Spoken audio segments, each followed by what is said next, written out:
अस्सलामुअलैकुम, मैं हूं सबा भट्टी और आप देख रहे हैं MAT20 न्यूज HD। आइए नजर डालते हैं आज की अहम खबर पर। जश्न सादिकीन की खुशी में कायद मिलत जाफरिया अल्लामा सैयद साजिद अली नकवी साहब की हुक्म और ज़िला सदर सैयद काज़िम रज़ा नकवी साहब की हिदायत पे एलाहिया वेलफेयर फाउंडेशन पालिया के चेयरमैन जनाब जवार शाहिद इजाज़ को कुवैत की जानिब से सैलाब ज़दगान के लिए खसूसी कैश इमदाद। जश्न सादिकीन की खुशी में कायद मिलत जाफरिया अल्लामा सैयद साजिद अली नकवी साहब की हुक्म और ज़िला सदर सैयद काज़िम रज़ा नकवी साहब की हिदायत पे एलाहिया वेलफेयर फाउंडेशन पालिया के चेयरमैन जनाब जवार शाहिद इजाज़ ने कुवैत से सैलाब ज़दगान की इमदाद की।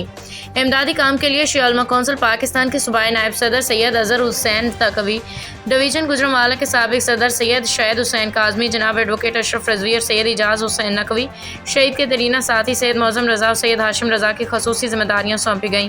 चेयरमैन साहब के भाई जायद अली, हामिद अली और सेक्रेटरी इत्तलात और नशरियात जनाब राय अली जैन ने मुतासरा इलाकों में जाके सैलाब ज़दगान की माली इमदाद की।